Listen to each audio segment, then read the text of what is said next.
This is Michael Strong with When School's Not Working, our show where we have these amazing people who crafted alternative paths to great lives. And before introducing our special guest for this evening, I'll just say I'm Michael Strong, founder of Expanse, where we help your child discover and develop their genius. And I'll pass it on to Kath Fraise. Yes, hi, I'm Catherine Fraise, founder of Workspace Education and 100 Roads, a research and development company, and we are creating alternatives to the conventional school model. So if you're looking for something different for your team, you can contact us at 100 Roads or Workspace Education to find out more. And I am passing you on to Matt Barnes. Hello, I'm Matt Barnes, co-founder of The Education Game. We work with parents. We believe that the game of education is broken. Normal in education is broken, and so we help families build kids that are weird. And so weird kids are kids that love to learn, unfortunately, and so that's what we do. We work with parents. Okay, so Nichelle, you ready to be introduced as weird? Yes, absolutely. Amen. So, I've had the pleasure of knowing Nichelle, I think a little bit over a year, and she is now an educator, but her real credential from my perspective is a superstar homeschooling mom. And I'm an advocate that parents should shamelessly list their children's achievements on their resumes, and Nichelle's children make her resume a packed one. She also deserves extra credit courage bonus points for being very early in this movement. So without further ado, so I don't get the details wrong, I'll introduce you to the courageous homeschooling supermom, Nichelle Nelson. Hi, thank you. I am excited to be here. When Alex asked me to list my children's accomplishments, he said specifically, don't be shy about it. And I said, okay, I don't normally have that opportunity. And so I was even texting with my children, like, when did you do this? When did you do that? And even later on, they were like, did you mention this? So yes, I have had the pleasure of raising weird children. I'm very excited about being the mom of weird children. All right. Start by painting us a picture about how you had I know your husband deserves credit as well, how you and your husband had the courage and vision to take such an alternative path. Pretty early on. So paint for us this early stage. What had happened and how did you do it? All righty. So my husband and I got married in 1987. My husband is retired Air Force. We moved overseas. We got married in May and moved overseas, I think in July, and spent the next 12 years living overseas. We knew that there were a lot of things in our background that we wanted to do differently when we started our family. And so in 1989, we welcomed our first daughter, Adrian, born in Portugal. And at that point, we would have these discussions. I mean, she's just got here, but we're already talking about how she's going to be educated. And so we just felt very strongly that she was never to be involved in the public school system. We wanted to see, both of us had been publicly educated, but we didn't feel that the public school system was an environment where of course, every new parent thinks that their baby is special, unique, but we wanted to make sure that her unique gifts and talents would be cultivated. Yes. And so at the time, we didn't know anything about homeschooling. And so we moved a few months after she was born, we moved to Germany. And I was telling the story earlier, I was standing out in the hallway because I'm an introvert.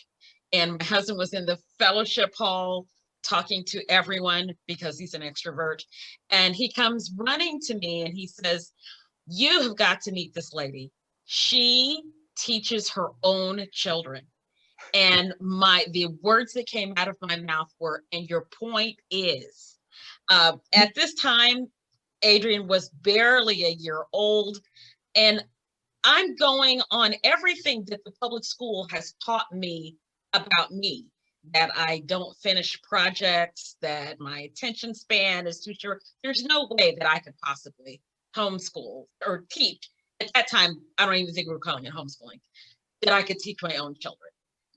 But I met the lady. I was very impressed with the close-knitness of her family. And this was an African-American family, which in the early days was very rare. So my second sign, I still wasn't completely convinced. My second sign happened where I was still in the hallway by myself in the chapel, and I was facing a bulletin board, and someone came up behind me, and he had this, as an introvert, you know, we just really get into deep intellectual conversations. And I was having this deep intellectual conversation, and somehow or another, halfway through the conversation, I turned around and realized that I was talking to a 12-year-old young man. And I said, oh my goodness, who are you and who are your parents? And he told me that he was homeschooled. At that point, I was hooked. I knew that this was the way that we wanted our children to be free from the contraptions that we felt that public schooling put on not only learning, but socially. And so we were excited. We were very, very hooked. So I just want to pause there, and we've had a lot of guests, and I would say one of the things that's most striking to me, I've had that experience many times of just young people who are amazingly confident, articulate, mature, and you found out, oh, and they didn't go to school. And then, you know, so many kids who went to school are not so confident, mature, articulate, and so forth.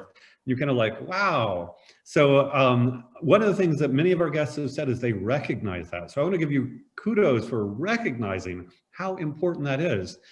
Just quickly, and I see Matt's ready to dive in as well. I've hired a lot of people as an adult, and I always think, would I hire this person?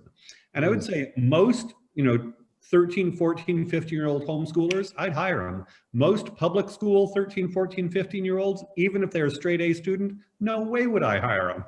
So just that's my filters, like, hey, you're confident, articulate on the ball, let's go. Yes, I was impressed. I was absolutely impressed. Well, Michael, briefly, my 15-year-old was hired by our church.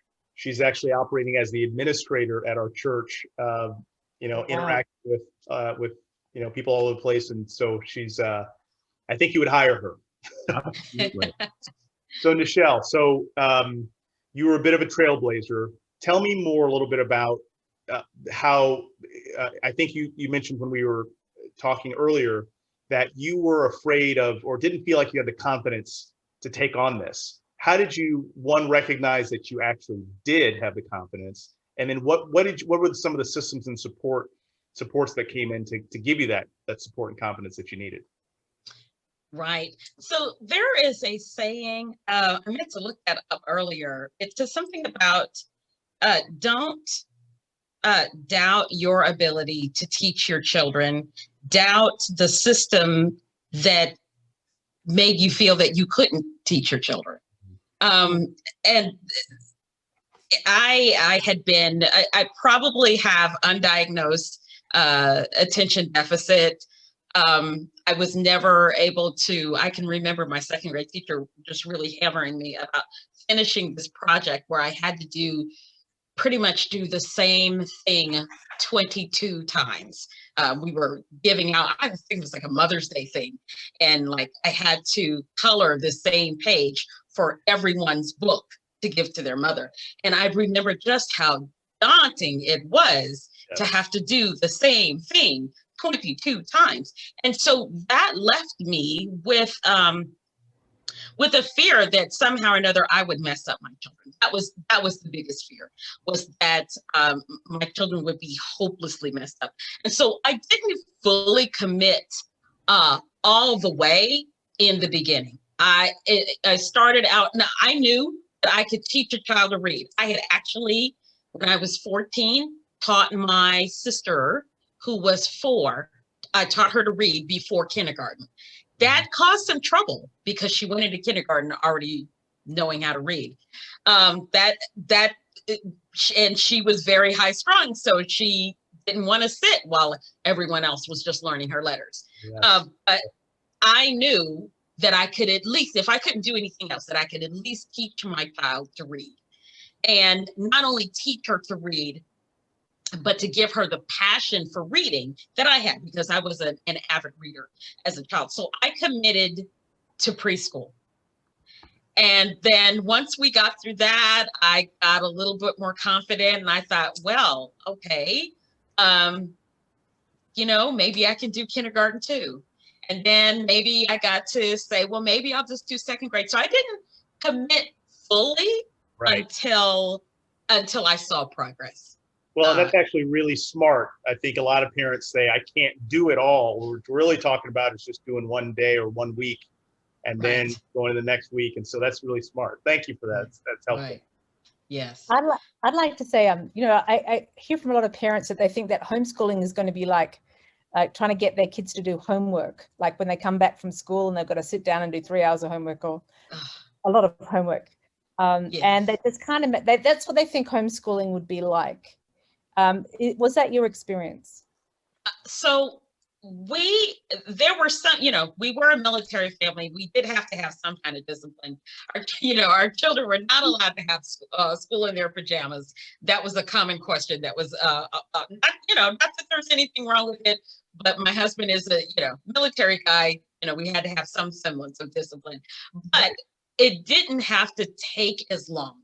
I mean, a school day, an elementary school day is like 6 hours long. It didn't take us 6 hours to do colors, numbers. The biggest part of our day was our reading out loud. We took turns reading to each other, and that actually continued to be the biggest part of our day until my youngest was in 9th grade. We read to each other all the way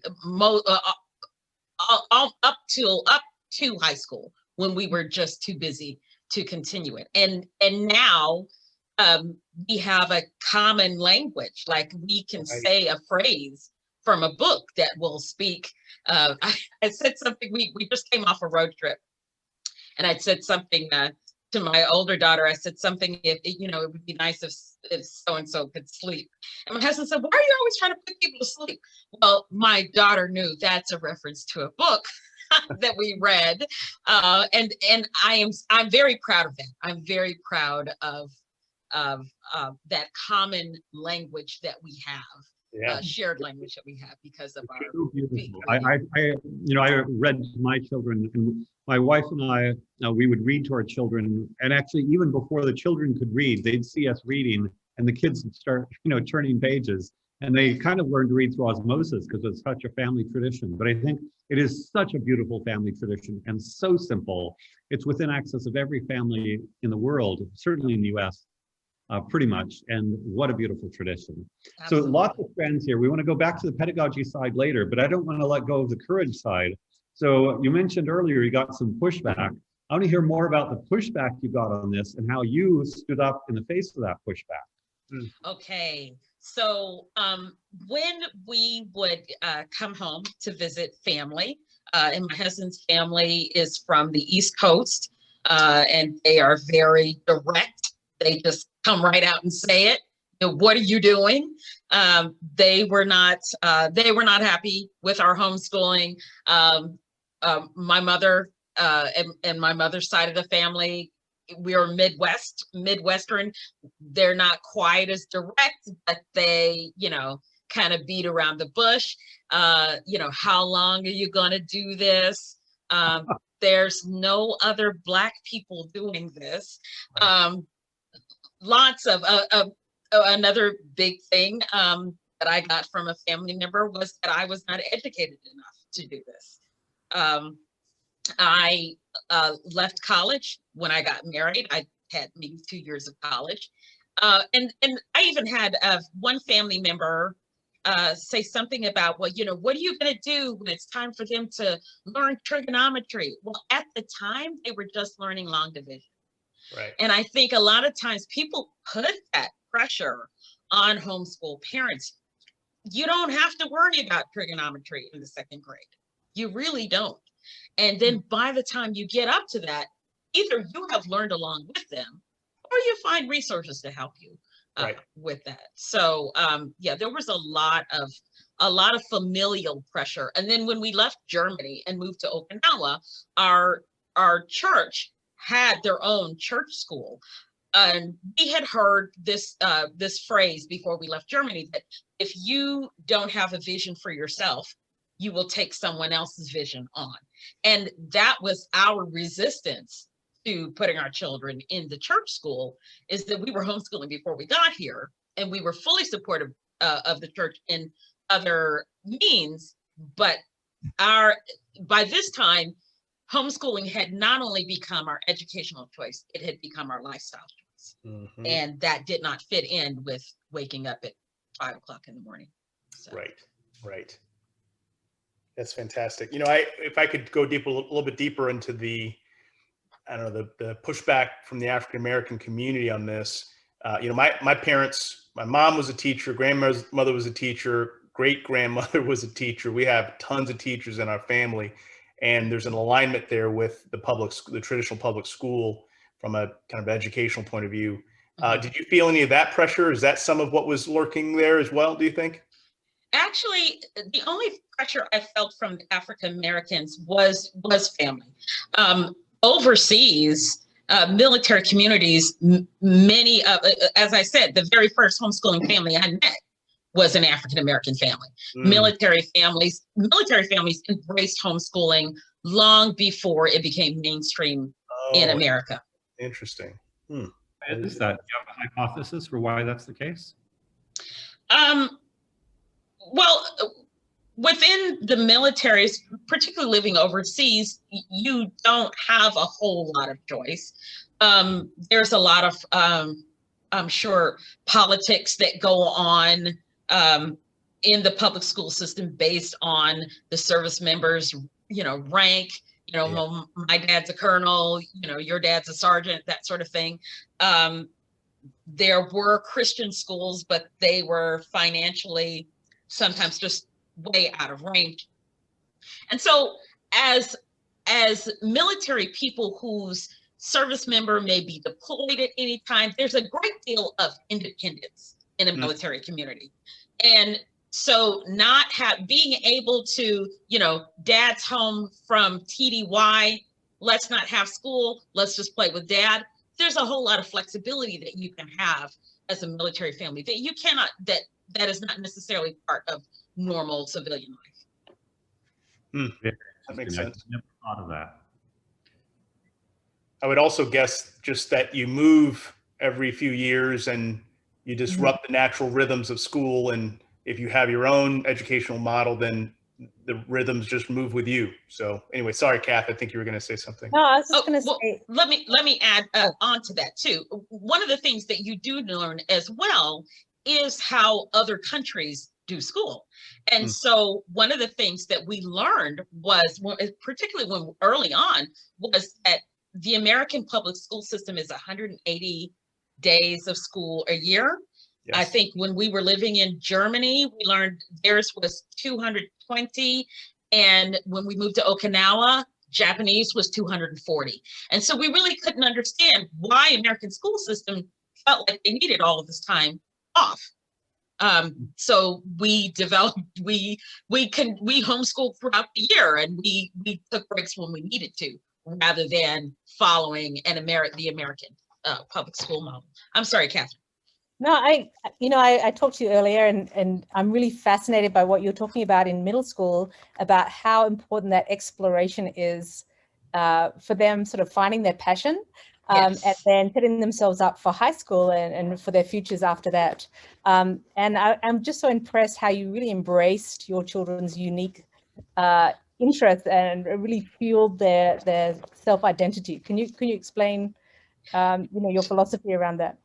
So I feel, and I don't know if it's being a very intuitive, I was very introverted, intuitive mom, but I really, really felt that getting to know my children was a very important part of educating them. I didn't see how education took place between strangers. To me, education was an exchange, an exchange of ideas.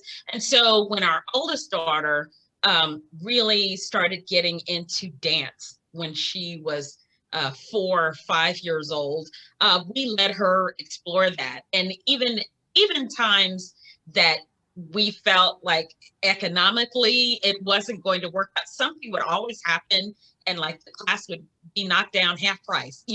Something would always happen that enabled us to really run with her in this passion. And so by the time she was 12, she was dancing with several different, she was a worship dancer.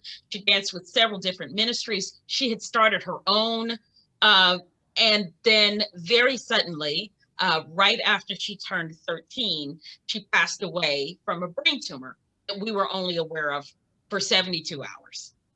And so we, a family came in, there were lots of people in and out of our home, and we had not even had a chance to breathe. But at some point between her passing and the funeral, my husband, then my second daughter, and I had a chance to sit down and talk about, just kind of brainstorm about, was the calling to homeschool only for Adrian's sake, or was it for the entire family? Was it time to stop?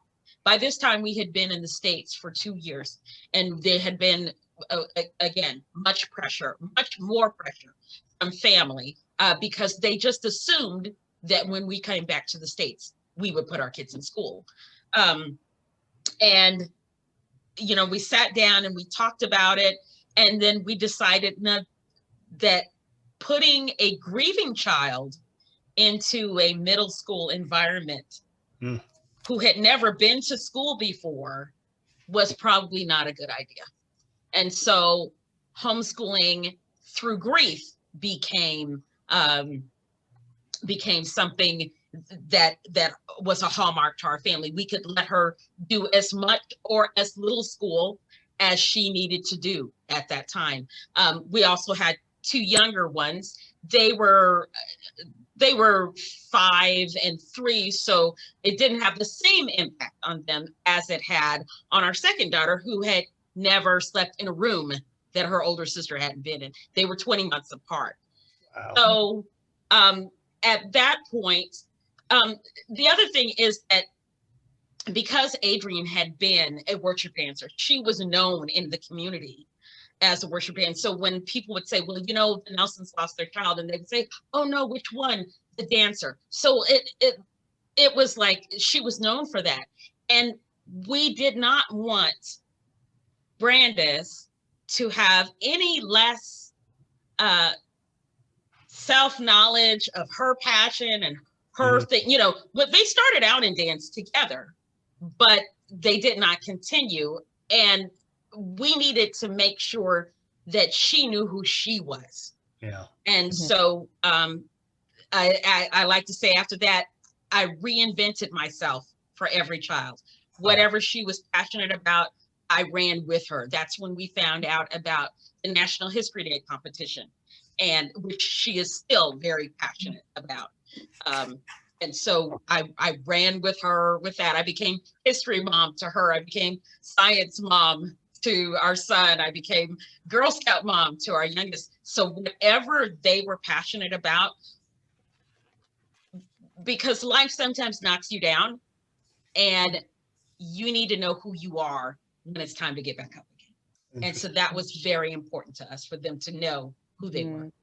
So before digging into the National History Day, because I know that's a big part of your story, I just want to acknowledge your incredible mom's intuition.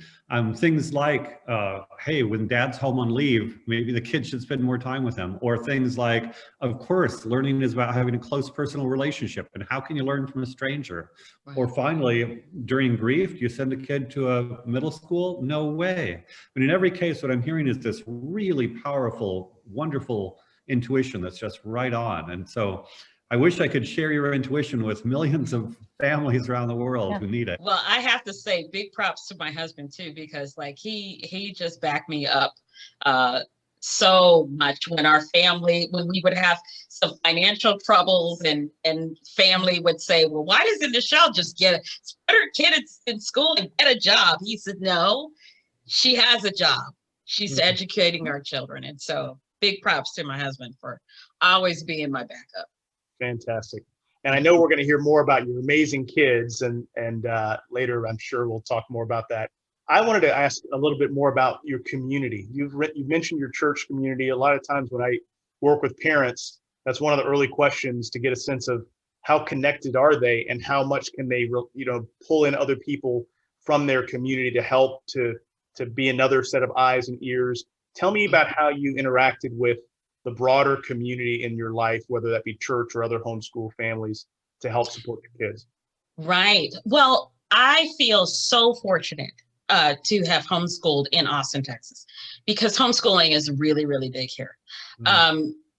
We started out right after Adrian died. I think the very first homeschool co-op started, and our children were, it since morphed into something more organized, but in the early days, it was just homeschool parents getting together. If you have some expertise in something, then you teach the class. It became a means of financial blessing, being able to pay a teacher. I'm not science mom. So like lab experiments in my kitchen can't happen. So getting with homeschool communities and having a parent who is good at teaching science, and they do all the lab experience. And so it was a blessing to be able, and it was right around that time for, and also right around the middle school era, the kids want to be more social. They want to have a gang, they want to have a group of friends. My kids used to call it their posse. And they actually found these groups of friends in many of these co-op classes. So that became our source of community. We utilized the YMCA for team sports. Eventually, all of our children joined a martial arts academy. They all became black belts. After Adrian's passing, scouting became a big part of our family. Girl Scouts, Boy Scouts, Civil Air Patrol became very important. So we found ways of making, of becoming involved in our community, volunteer work. Our homeschool, people would always say, well, I thought you were homeschooled, but we were hardly ever at home. Like, we stayed at home in the morning and then we went out into the community and we did all kinds of things. Right. So, yeah, that was our backbone. Yeah, love that. Yeah. Well, now I'd love to hear the National History Day story. How did you and your daughters become involved? And then tell us about their various achievements. Okay, so one of my husband's family members wrote an article for a magazine, and they sent us the magazine, and come to find out, my husband's grandmother was involved in an early school desegregation case in the Northeast. We hear a lot about, in the South, but this is in New Jersey. And so his aunt became the first African-American, and another like co-defendant. They integrated a junior high school there. And so I don't know how Brandis found out about National History Day, but I remember the first year we went, they had the big regional conference, and we saw exhibits, and she had been saying since she was in 7th grade that she wanted to be a museum curator. She actually had been saying she wanted to do something connected with history since she was about 4. Wow. We were walking around in the commissary at one day, and she was crying, and Adrian and I looked and we said, what's wrong with you? And we're trying to get her to explain why she's crying. And all of a sudden she just starts crying. Abraham Lincoln was shot. Oh my gosh, he would have been dead anyway, but she just got this connection to history very, very early in life. So about the age of 12, she found out about the National History Day competition. The following year, she entered. She made it all the way up to state. We had no idea how big a thing it was. So we didn't know that some of these kids were coming with like authentic props. We had, instead of a judge's gavel, we had like a meat mallet. We're just playing pretend. But these kids get really, really serious into it. And so she continued with it all the way through high school. When she got to college, she volunteered at the regional competition. Her first job after getting her master's degree was to be the regional coordinator. She actually ran the competition.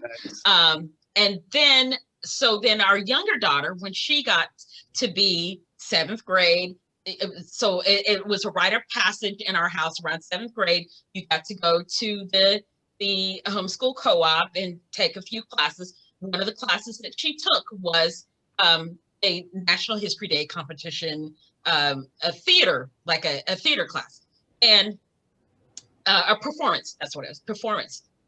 She went all the way.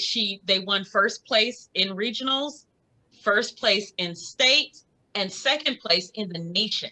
Wow. In 2013. And then she competed again in 2015. They made it to nationals in 2015, but I think maybe they might have placed 6th. But Brandis, and Karis is into it, but it's still Brandis's passion. She still judges, and now that it moved, so much of it had to move online, she has been judging different states. She judged nationals this year. She's really excited about that. Wow. And what was the project that took her to second in the nation? Well, for Karis, it was my younger daughter that went second in the nation. She and her team did the performance category is a 10-minute performance, and they did Weakening the Wall. It had to do with Ronald Reagan and the fall of the Berlin Wall. Right. And it was a theater teacher who was teaching it. It was just phenomenal. And so we're really excited about that. And how did you find that group? Is that something you set up? No, that's what I'm saying. Brandis found it. My older daughter found it when I think she was probably just looking for history competitions. My children, that's another thing about my children. Academically, my children are very competitive. They love academic competition. And so our son has competed in the Science Bowl, Science Olympiad. Brandis actually had made it to second place in the county in the national spelling competition, Scripps Howard spelling competition. So competitive learning is a very big part of our homeschool as well. Okay, could I dig into that, guys, for a second? So so it sounds like you have kids that are curious, and they like to, I won't say win, I will say they like to put forth excellent effort. How they like to see how they are doing in comparison to others, and I think that may have come from maybe family members always saying, well, because you're homeschooled, don't expect too much of yourself. And that was their way to always say, well, look at this. So. Can I ask one more question? Sure. Kath and Michael know if they let me, we'll talk all night. But I'm doing research for my own kids, right? That's my selfish angle here. How much responsibility did you give your kids versus the freedom you gave them to explore? You mentioned that your daughter found this theater group. Mm-hmm. Did you give her the freedom to just do whatever she wanted? And how did you balance freedom and responsibility? So we have pretty much had the same homeschool schedule almost all the way up. First thing in the morning, we would have our devotional, we would do math individually, we would do language arts individually, and then around lunchtime was when we did our read aloud, and then we would do science together until they got to the point where they were going to a co-op for science. So our day pretty much went the same for years, for many, many years. So in the afternoon, after their required work was done, they were free to do whatever they were passionate to pursue. So the responsibility was the work that happened in the morning and early afternoon, and then the freedom was what happened after that. Yes. Interesting. Yeah. Got it. Thank you. You're welcome. You're welcome. So I'm interested also in, I know the transition to college. Some parents are freaked out. Oh my gosh, they didn't go to high school. So talk about how your students prepared for and got into the colleges of the dreams. So since Brandis was, the guinea pig, she was the first one out. She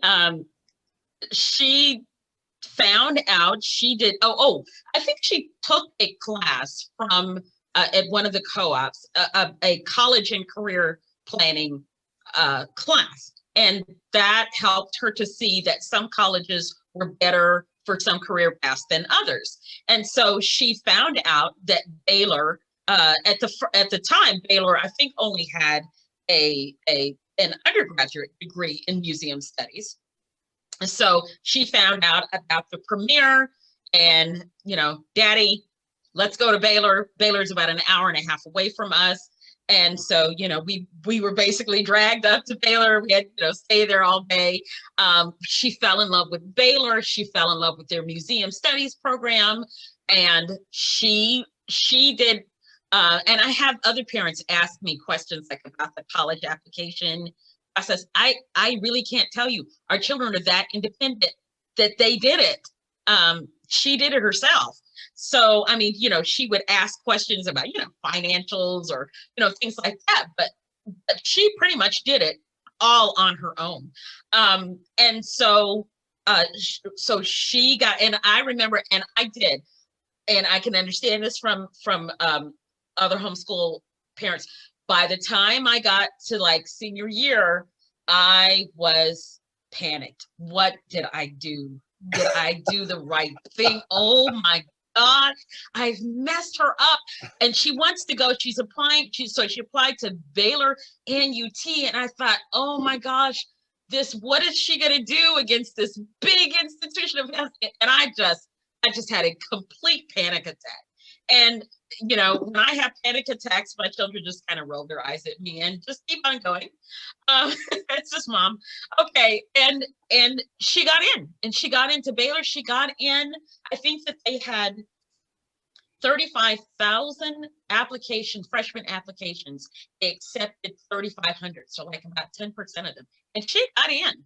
And I was just floored. They had taken at the homeschool co-op, they had taken SAT prep, ACT prep classes. So they were getting that from there, from other homeschool or if not homeschool parents, but other trusted adults who, we just paid for them to take the classes. But the teacher that they had for all three of them had for ACT, SAT prep, just wonderful, and just always encouraged them, and she did it. She went, I mean, I cannot take any credit for that. She did it. She got up in there, she took her I think she took the ACT. She scored a near perfect on the writing portion of the SAT. So then it's from all that reading you guys did. All the reading, absolutely. All the reading. She is definitely, there was a point where I had been like trying to review everything she read I didn't have time. She even to this day, if we're looking at a book together, she gets annoyed with me because she needs to turn the page faster Right. than I can read. So our son, same way, he applied to 2 different colleges, but they had their own little like little sibling group chat thing. So they had like their own Nelson thing going on. And so they decided that because they had never been to a school, that they all took community college classes at the local community college, but not to graduate from. They decided that they wanted to, when they grew up, that they all wanted to have the same college homecoming thing. And so that they would all meet back, bring their family, bring their kids. And so they decided that they were all going to go to Baylor. Yeah. And so that was very interesting. So our son, now we knew from the very beginning that Brandis wanted to do museum studies. Our son is different. He holds his cards close to his chest. He does not like to make a decision and then change his mind. So we literally had no idea what he was planning on majoring in until like the day of orientation. I mean, we were all just kind of like, oh, okay, but once his mind is made up, because I actually tried to, he had all of the qualifications to get into the engineering program, but he wanted to do film and digital media. And so like we had this long conversation, this very loud, we're Nelsons, we're loud, this very loud conversation at lunch. And he's like, no, this is what I want to do. And I'm like, okay, and he got in there, ran with it, graduated magna cum laude, is now the chief of public affairs at the Air Force Base, his first duty assignment. And so, okay, fine. And then we have the baby. She'd kill me for saying that. But she has test taking anxiety. And so SAT and ACT, they were not her things. And so she ended up staying home for another year. She was turned down when she first applied to Baylor.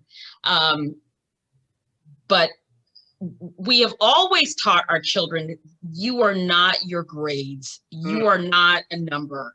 You are not an ACT number. You're not an SAT number. You have gifts and talents, and your gifts will make room for you. That's and right. So she passionately pursued she changed when you move from taking dual enrollment classes to actually being enrolled in the community college, you have to declare a major. And so she declared her major to be government, and she got into the internship program at the Texas State Capitol and wrote a bill that was passed in the House of Representatives. It died in the Senate, but I mean, she found her passion and utilized that passion to transfer into Baylor. So now we have yet another Baylor. So. Fantastic. Yes, so many great pieces of that story. One of the things that struck me, I've heard variations of your story before, but this is the first time I heard that the kids on their own decided they all wanted to have homecoming at Baylor. Yeah. I thought back to when you said you first became inspired to do homeschooling because of the closeness of the family. Yeah. And the fact that, 18, 20, I don't know how many, maybe 25 years later, the kids decide to do this. It's just and that has been the blessing of homeschooling, is that I am in, which was that very first homeschool family that I met. I was impressed by the closeness of the siblings. And so, yeah, it blesses me to see, they call each other all kinds of names, but like, if one of them has a problem, they've got the other one's back. They are all right there. Nice. Nice. And your relationship too, I'm sure, is very close, because you put in so much time. You probably have ESP every time something goes wrong. Yes, that can be difficult, especially now that they are adults. Because I actually had to stop blogging for a while because they know me so well. So like a comma in a different place speaks volumes of, Mom, what's happening? So I had to put that wall up there. So, because they know me too. All right. So this wasn't all, butterflies and roses. There was some drama here, right? At some point. Yes. So tell me, as they got older and they started to operate more like an adult in a house that was yours, tell me about some of the conflicts. You're around them all the time, right? Or do they get sick of you? Did you get sick of them? Let's get to some of that stuff. Them being so busy and being able to focus on the things that they were passionate about probably saved our relationship in a lot, because conversations had to end when it was time for them to go to Civil Air Patrol. We could only have this conversation for so long.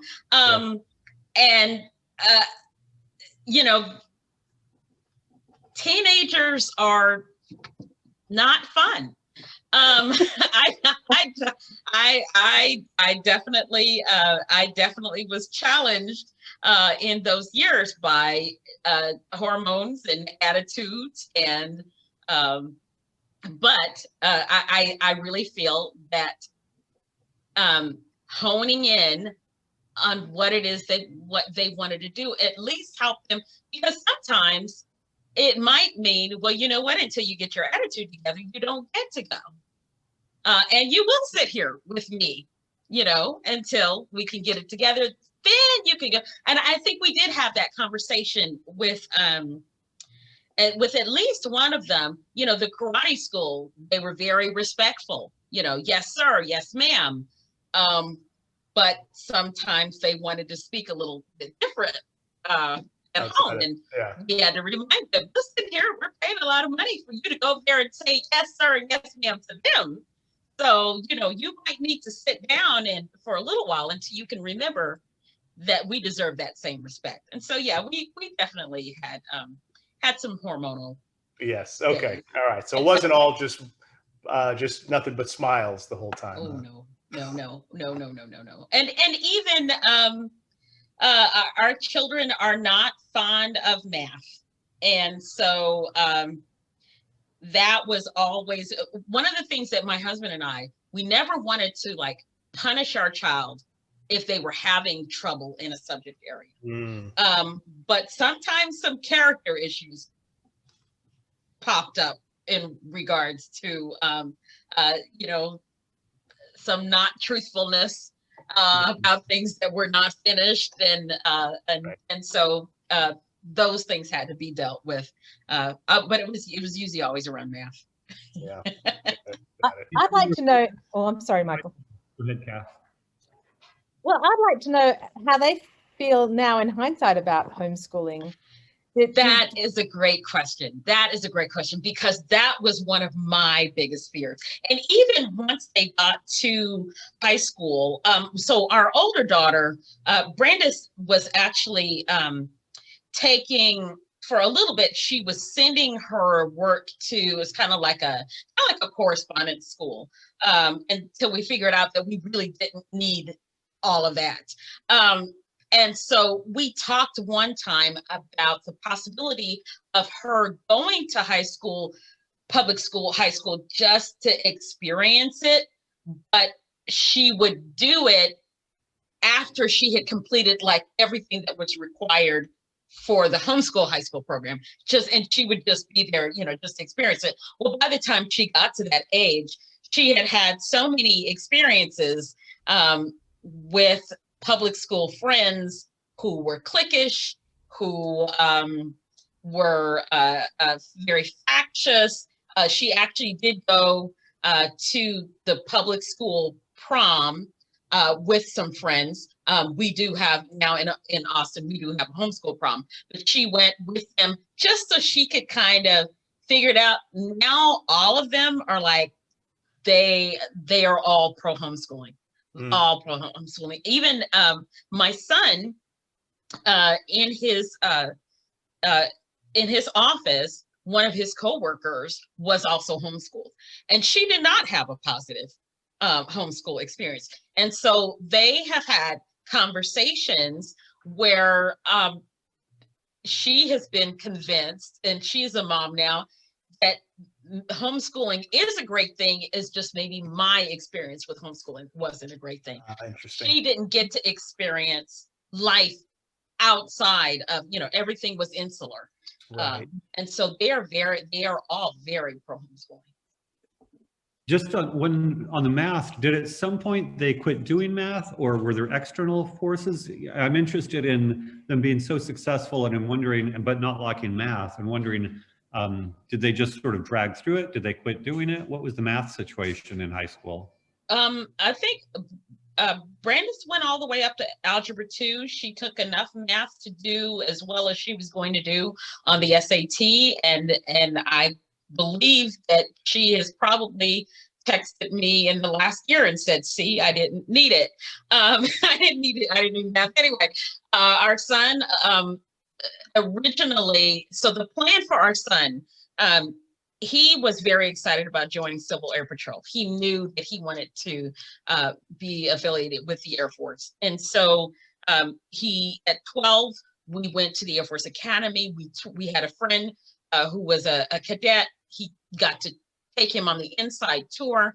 And we got, the Air Force Academy actually literally has a packet that says, if you are homeschooled and you want to attend to the academy, these are the classes you need to take, and when you need to take them.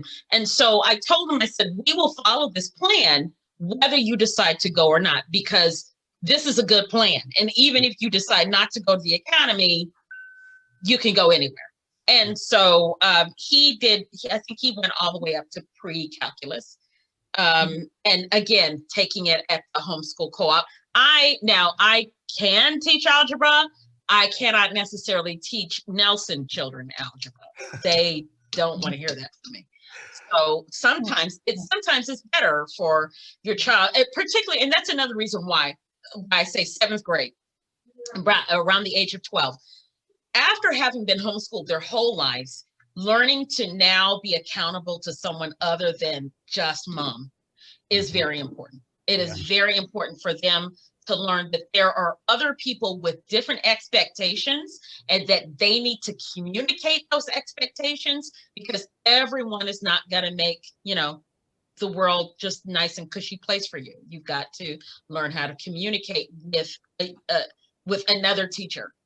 So that was very important. And then the youngest, she may have taken algebra, just basically just enough. So none of their majors are anything math related.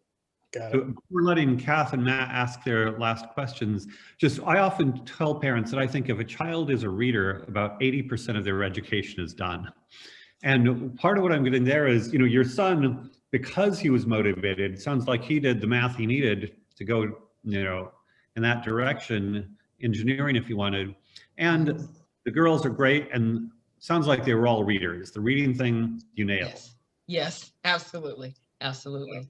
My low-cost school is read. And that's a good point. There were times financially where we didn't have the money for curriculum.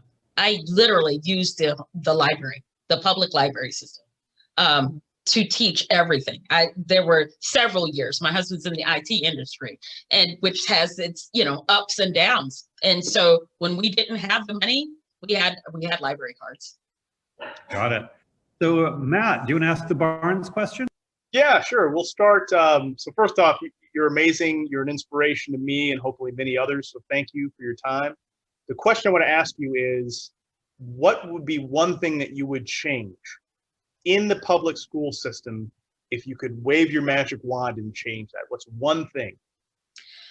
So I feel almost hypocritical even saying that, because of the fact that our children never entered the public school system. But for me, as a product of the public school system, I had a conversation. I went back to college to let my education to catch up with my experience when my youngest daughter started her dual enrollment classes. And I took an honors government class. And one of the questions that the professor asked was, how much has changed since 1954 Brown versus the Board of Education? And I looked around the room and I told them, in high school, I was usually the only African-American student in an honors classroom. I took honors English, honors government. And I went to a culturally diverse school. I was in a military community. It was very disappointing that 30-something years later, I'm in a culturally diverse community college in an honors class, and I'm still the only African-American in the room. That was said like in the last 2 minutes of class. The professor went and talked to the dean. They invited me to become an ambassador for the honors program. I did that for a semester just so that students of color could see. And I feel that has always been something that we have challenged our students. If you're the only African Americans doing something, be the first. You don't have to look around and see, is anybody else in here like me? All right. Go, run with it. And that has always been a big part of our homeschooling. So I think that changing the public school system for me would be to get rid of labels, to get rid of categories, to stop sorting people into neat little boxes and get to know the people, the children, and find out, you know, I know that my model of homeschooling would not work in a large public, you know, school setting. It would be difficult. But you got some teachers in there, I'm sure, that are passionate about finding out getting to know these students. They're not numbers, they're not tests, they are people. So. Sure. Thank you. Thank you. Now the Fraise question. Well, I normally ask people what they would create outside the school system if they had a magic wand, you know, if schools didn't exist. And, you know, from listening to you, it sounds like you found plenty of resources, whether, you know, for any budget, it sounds like. Yes. And because you're such a forerunner and you started so early in homeschooling, you've witnessed this explosion of resources now available for homeschooling. What would you say for new parents just starting out as far as the ease of finding the resources they need to be successful with their children? I would say that it's not in the resources. The passion has to be in you. I mean, you can have all the resources in the world, but if the passion is not in you, it's about, and I think I listened to an earlier broadcast and Matt was saying something about we are the custodians of our children's educational success. You have to be the custodian. Now, you may outsource that at a certain point, as I certainly did for math and science, but I was still responsible. I was still the one in there making sure that they got what they needed out of it. So I wouldn't look at all of the resources, because you can actually become inundated with too many choices. I think that's the success of what Trader Joe's model is, that they don't give you so many choices as other supermarkets do. You don't need all of these choices. You don't need all the computer programs. You don't need all of the you know, fancy this or fancy that. You need a book and some time. I love that. You're such an advocate. Excellent. So we're out of time, but Nichelle, we want to keep amplifying your voice 1,000-fold. And so I expect we'll all look for opportunities to do so, and keep up the great work. And we hope to have you back again at some point. Thank you. Let me put in a plug, Warp Weft History.com. Let me turn on your children's passion for history. All right. Okay. Thank you. Thank you. Right. Thank you. Have a good evening. Bye-bye. Bye-bye.